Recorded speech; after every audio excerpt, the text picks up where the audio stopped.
kabar semuanya? Baik, Bu. Alhamdulillah. Masih semangat? Masih pagi dong, pastinya masih semangat. Nah, sebelum memulai pembelajaran, Ibu harap ketua kelas bisa memimpin doa sebelum memulai pembelajaran ya. Baik, Bu. Sebelum memulai pembelajaran, alangkah baiknya kita membaca doa. Berdoa dimulai. Selesai. Nah, untuk ketua kelas, apakah ada temannya yang tidak hadir pada hari ini? Tidak ada, Bu. Oh, tidak ada ya. Ya, kalau begitu, pada pertemuan kita yang pertama, Ibu akan membahas materi mengenai jaringan sel, struktur jaringan sel pada hewan. Nah, sebelum Ibu membahas lebih jauh lagi mengenai struktur jaringan hewan, Ibu yang bertanya, ada berapa macam struktur jaringan pada hewan? Ada yang bisa? Saya, Ibu. Oke, silahkan, ayo. Ada 4 macam, Ibu. Ya, tepat sekali. Struktur sel jaringan pada hewan ada 4, yaitu, ada yang bisa menyebutkannya? Saya, Bu. Oke, Sakia. Ada jaringan epitel, jaringan ikat, jaringan otot, dan jaringan saraf, Ibu. Tepat sekali. Struktur sel jaringan pada hewan terbagi atas 4 macam, yaitu jaringan epitel, jaringan ikat, jaringan otot, dan jaringan saraf. Nah, sebelum melangkah lagi lebih jauh lagi kepada 4 jaringan tersebut, apa sih jaringan hewan itu? Nah, jaringan hewan itu merupakan sekumpulan sel-sel yang memiliki struktur dan fungsi yang sama. Nah, struktur sel ini terbagi atas 4 bagian, yaitu jaringan epitel, ikat, otot, dan saraf. Nah, pada pertemuan kali ini, Ibu hanya akan membahas jaringan epitel. Jaringan epitel adalah jaringan yang melapisi permukaan luar tubuh atau yang membatasi permukaan suatu rongga tubuh. Jaringan epitel yang melapisi permukaan luar tubuh disebut epidermis. Sedangkan jaringan epitelium yang membatasi permukaan suatu rongga tubuh disebut mesotelium. Sementara itu, jaringan epitel yang membatasi organ dalam disebut endotelium. Seluruh jaringan epitel terletak pada suatu lamina basalis atau lapisan membran basal yang memisahkan epitelium dari jaringan di bawahnya, seperti jaringan ikat, pembuluh darah, dan jaringan saraf. Adapun ciri-ciri jaringan epitel yaitu sel-sel penyusunnya tersusun rapat sehingga hampir tidak ada ruang antar sel. Kemudian tidak mengandung pembuluh darah dan pembuluh limfa, melainkan mengandung sel saraf. Nah, sel-selnya memiliki daya regenerasi yang tinggi. Kemudian bentuk selnya bervariasi seperti bersisi dan bersudut banyak atau poligonal. Nah, adapun fungsi dari jaringan epitel yaitu sebagai transportasi yang dimana sebagai pengangkut zat-zat antar jaringan atau rongga yang dipisahkan. Kemudian dapat sebagai absorpsi, misalnya penyerapan sari-sari makanan pada usus halus. Kemudian dapat sebagai pelindung jaringan yang ada di bawahnya. Kemudian dapat berfungsi sebagai sekresi, yang dimana sebagai penghasil zat atau enzim dari epitelium membran maupun kelenjar. Nah, berfungsi juga sebagai ekskresi, membuang sisa-sisa metabolisme air, karbon dioksida, dan garam-garam tertentu. Dan yang terakhir, berfungsi sebagai eksteroreseptor, yang dimana berfungsi sebagai penerima rangsangan dari lingkungan. Jaringan epitel terbagi lagi menjadi 5 bagian berdasarkan bentuknya, yang dimana ada epitel pipih, kubus, epitel silindris, epitel transisional, dan epitel kelenjar. Nah, yang pertama epitel pipih. Epitel pipih tersusun dari sel-sel yang berbentuk pipih seperti lembaran dengan inti sel yang tampak seperti cakram. Nah, epitel ini juga terbagi atas 2 bagian lagi, yaitu epitel pipih selapis dan epitel pipih berlapis. Epitel pipih selapis merupakan epitel yang tersusun dari selapis sel yang berbentuk pipih. Bisa dilihat pada gambar di samping. Nah, epitel ini hanya terdiri dari satu lapisan sel yang berbentuk pipih. Nah, seluruh sel yang pada epitel ini terletak di atas membran basal dan mencapai permukaan, yang dimana fungsinya dapat berfungsi sebagai proses difusi, osmosis, filtrasi, dan ekskresi. Berikutnya epitel pipih berlapis, yang dimana epitel ini terdiri atas lebih dari satu lapis sel yang berbentuk pipih. Akan tetapi, pada lapisan sel-sel yang lebih dalam bentuknya dapat berupa kubus atau silindris. Bisa dilihat dari gambar di samping. Epitel ini terdapat pada kulit, vagina, rongga mulut, esofagus, anus, dan kornea mata yang berfungsi sebagai proteksi atau perlindungan. Nah, berikutnya epitel kubus kuboid, di mana epitel ini merupakan epitel yang tersusun dari sel-sel yang berbentuk kubus dengan inti sel yang berbentuk bulat di tengah. Nah, epitel ini dibedakan menjadi dua bagian juga, yaitu epitel kubus selapis dan epitel kubus berlapis. Epitel kubus selapis merupakan epitel yang tersusun dari sel lapis sel yang berbentuk kubus. Nah, bisa dilihat pada gambar di samping, sesuai dengan namanya, epitel kubus selapis, di mana bentuknya itu berbentuk kubus dan hanya memiliki satu lapis sel.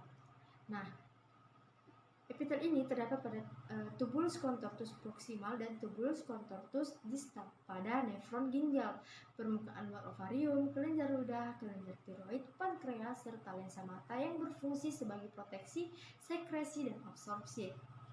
Nah, berikutnya epitel kubus berlapis, yang dimana epitel ini merupakan epitel yang terdiri atas lebih dari satu lapis sel yang berbentuk kubus.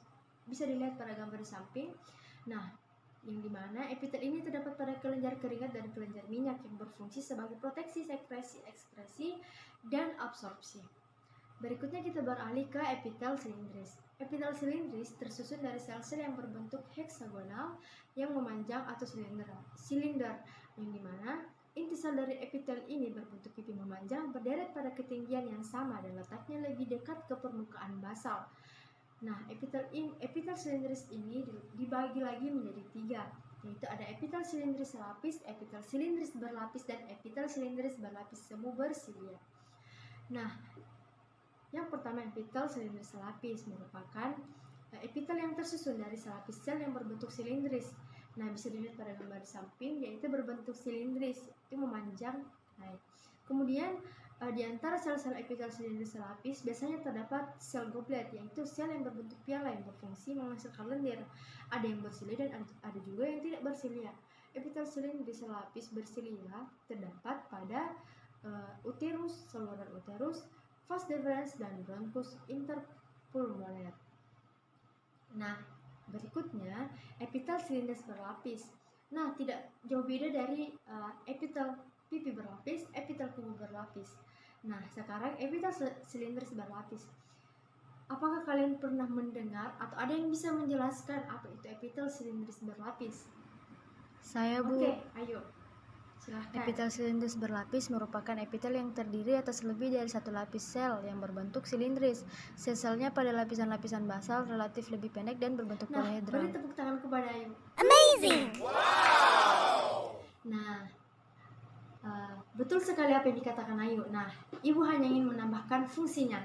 Fungsi dari epitel silindris berlapis ini yaitu berfungsi sebagai proteksi dan sekresi. Nah, mengapa dikatakan proteksi? Dia itu berfungsi sebagai perlindungan, sedangkan sedangkan sekresinya itu dia berfungsi sebagai proses pengeluaran zat oleh kelenjar yang masih digunakan di dalam tubuh. Nah, zat yang dihasilkan itu berbentuk berupa lendir.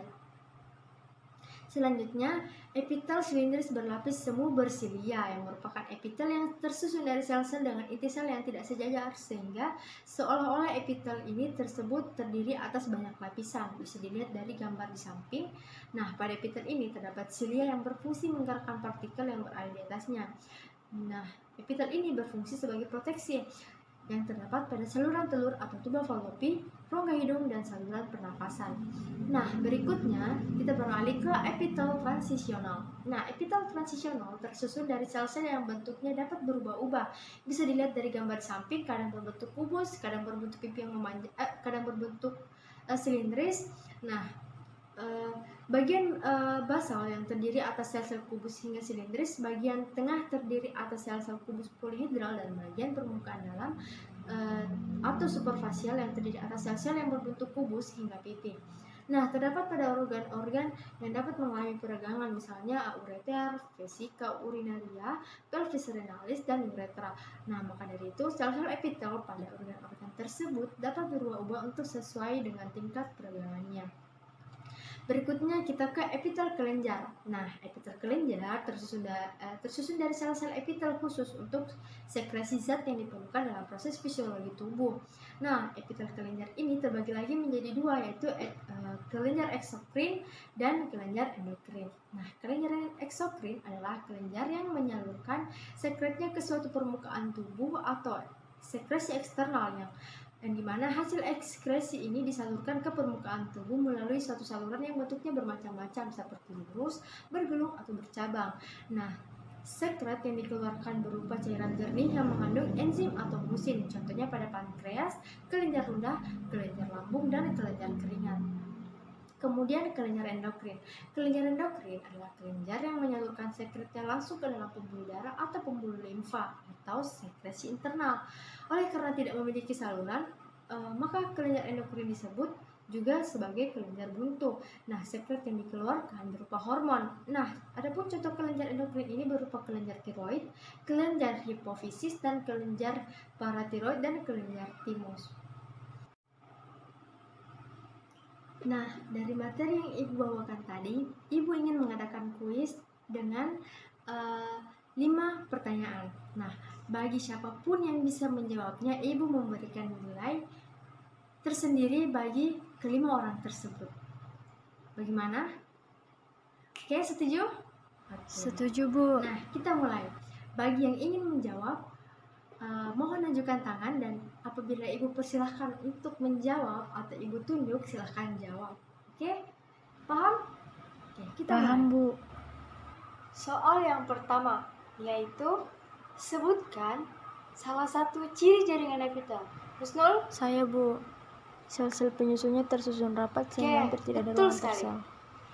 Soal yang kedua, sebutkan salah satu fungsi jaringan epitel. Ika? Saya, Bu.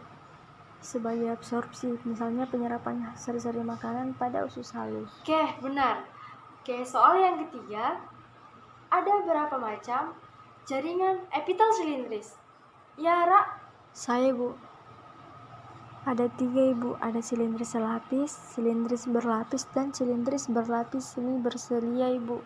Nah, betul sekali. Nah, soal yang terakhir yaitu soal yang kelima. Apa fungsi dari epitel kubus berlapis? Ya, Ida? Saya, Bu. Berfungsi sebagai proteksi, sekresi, ekskresi, dan absorpsi. Betul sekali. Nah, kuis dari Ibu ini merupakan penutup dari pertemuan kita kali ini. Nah, semoga ini bisa menjadi pembelajaran bagi adik-adik sekalian agar bisa lebih memperhatikan Ibu ketika menjelaskan. Oke? Oke. Dan pada pertemuan berikutnya Ibu akan membahas mengenai jaringan ikat. Jadi sebelum Ibu masuk, coba pelajari dan baca-baca buku mengenai jaringan ikat ya. Nah, pertemuan berikutnya akan ada kuis seperti ini lagi. Nah, kalian bisa menggunakan kesempatan ini untuk menggunakan agar kalian bisa meningkatkan nilai kalian di mata pelajaran Ibu. Oke, sekian dari Ibu. Assalamualaikum warahmatullahi wabarakatuh dan tetap semangat.